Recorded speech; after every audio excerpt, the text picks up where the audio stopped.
Hi, I'm Jeffrey, and this is Life with a Pipe. Thank you for joining me again today. I'm really excited to be kicking off the Paladin Challenge finally after a year of waiting. We're here. Better late than never, I guess.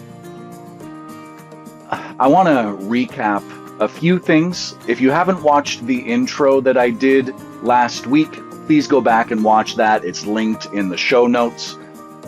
It lays a good framework for what we're doing here.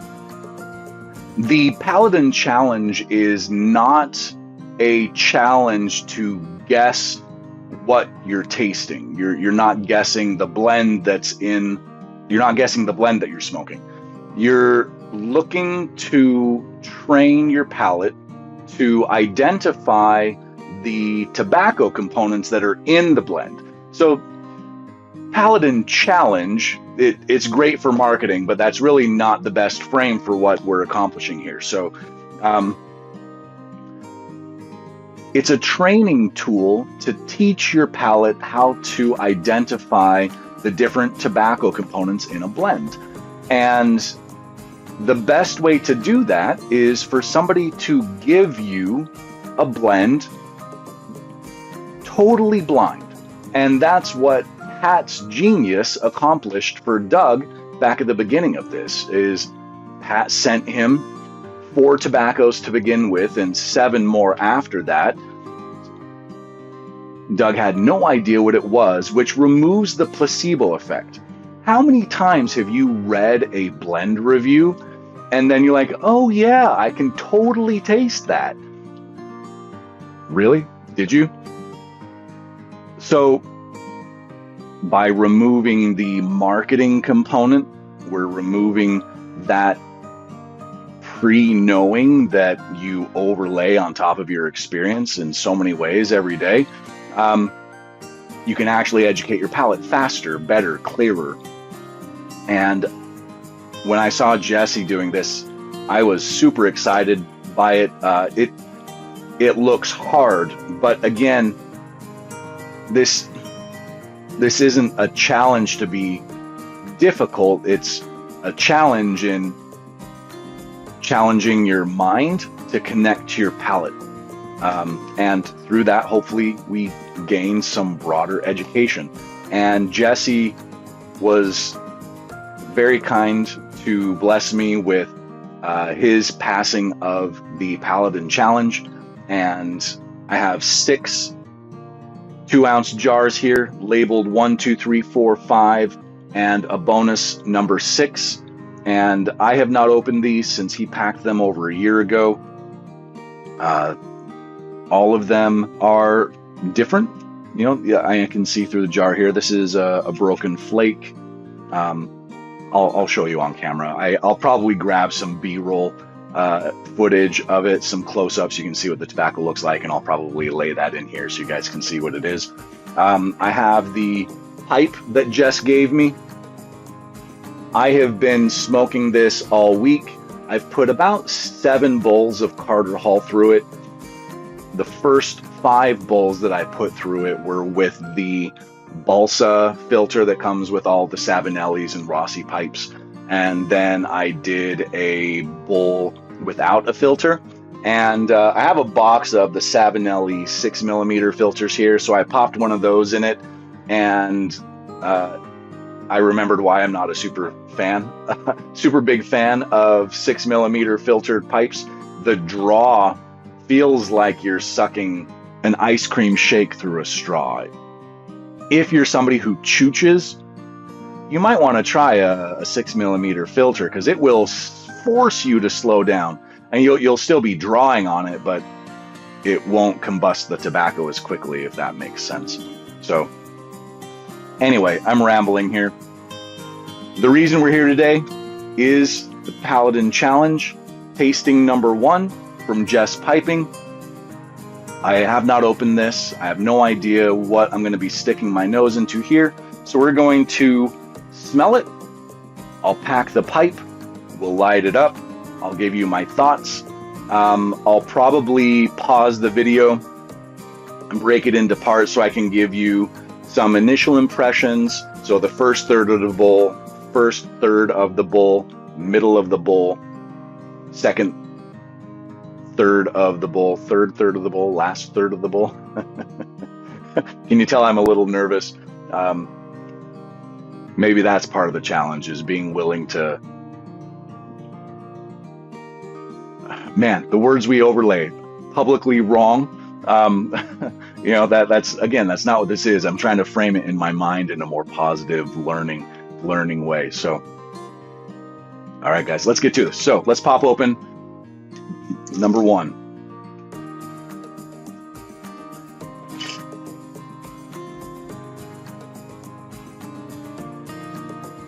Wow, okay. So, this is Virginia's matured. It is the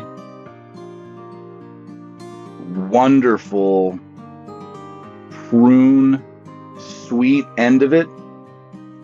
This one's almost raisiny, like it's on the sweet edge of that.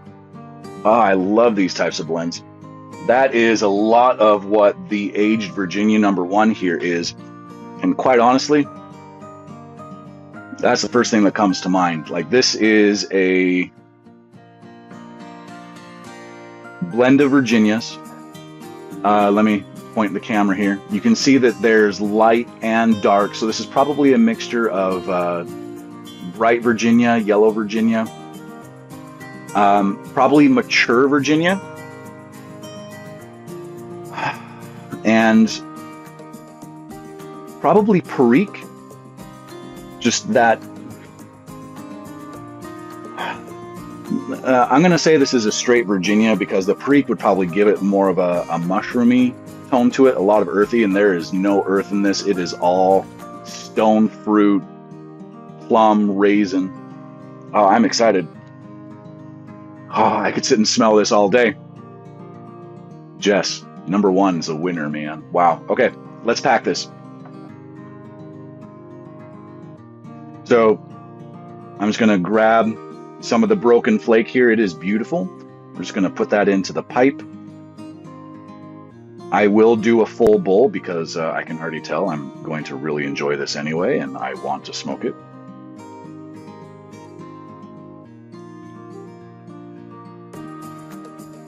Broken flakes are great because you can,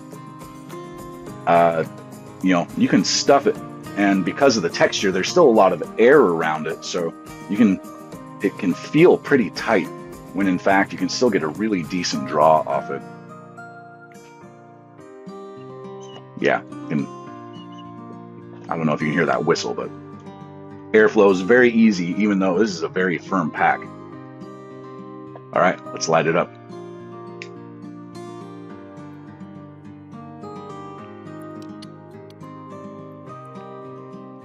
I forgot to mention, I did clear my palate before I turned on the camera with some decaf black coffee. Coffee is a wonderful way to neutralize your palate.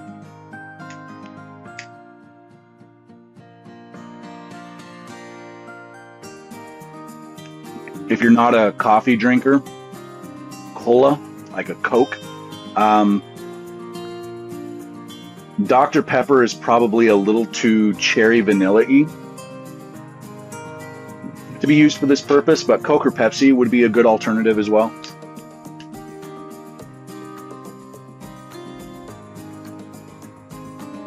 Sorry, Pat, I know Dr. Pepper is your favorite. Dr. Pepper is my favorite when I'm drinking, but for the tasting purpose,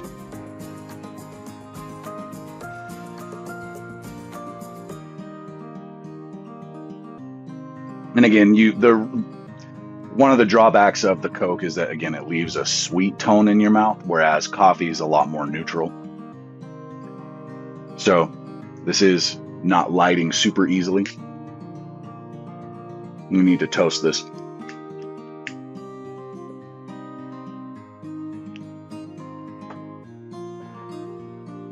There we go. Okay, so There's no grassy tone.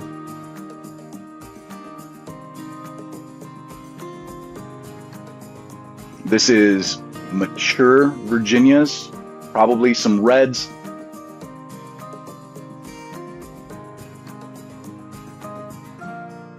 Because there is a nice bready tone to it.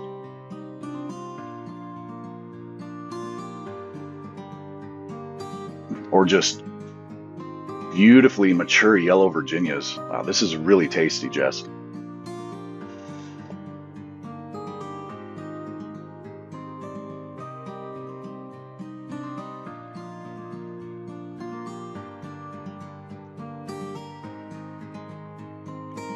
Okay, so that's my initial impressions. I'll be back when I get to the second third of the bowl, and I'll continue to give you some thoughts.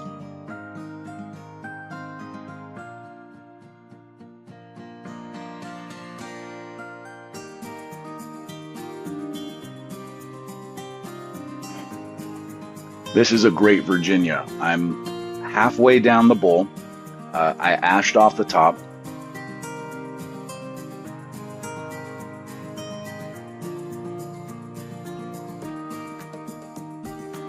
It is a straight Virginia. I'm not getting any perique in this. Just beautifully mature, bright and red Virginias.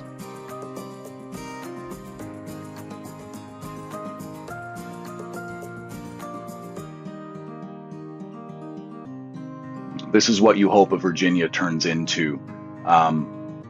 So either this has been aged nicely, or it was hot pressed,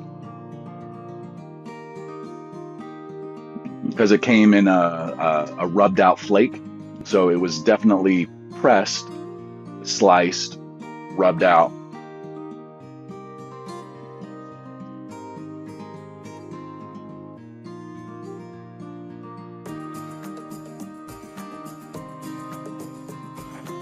But this is what you hope every straight Virginia blend would be.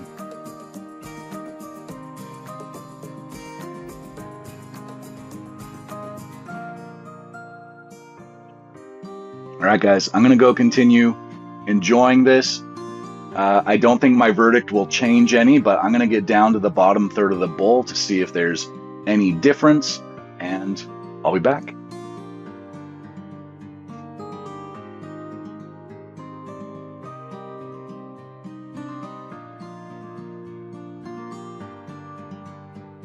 All right, so down to the last third of the bowl.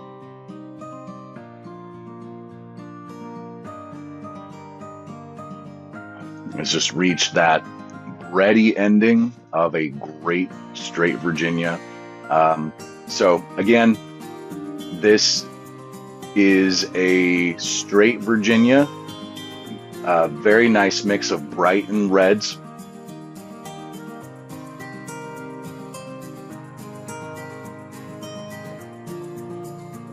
Either aged or heat pressed to bring out the sweetness, the color.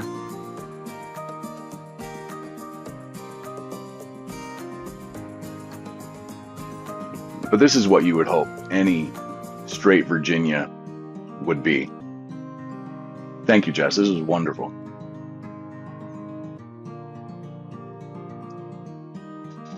So I put together a Virginia tasting for a friend. So I recently went through a lot of Virginia tasting just kind of on my own.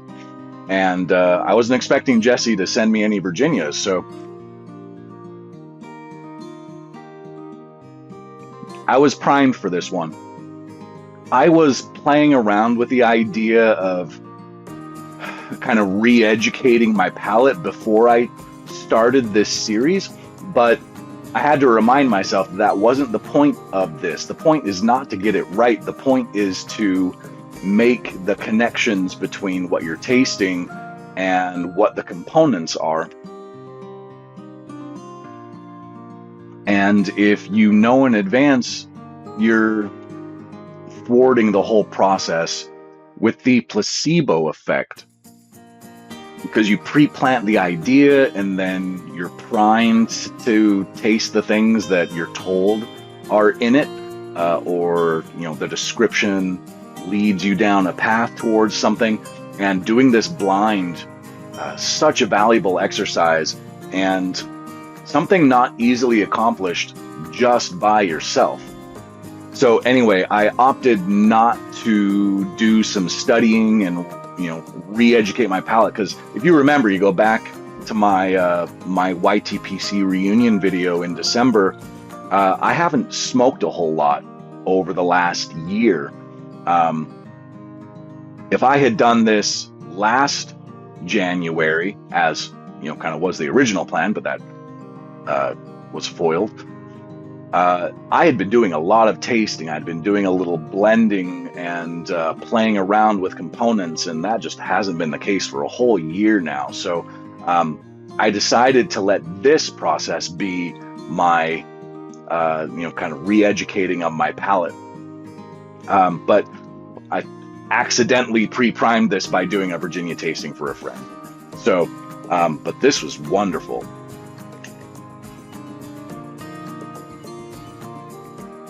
I hope this is something that's readily available for all of you, because this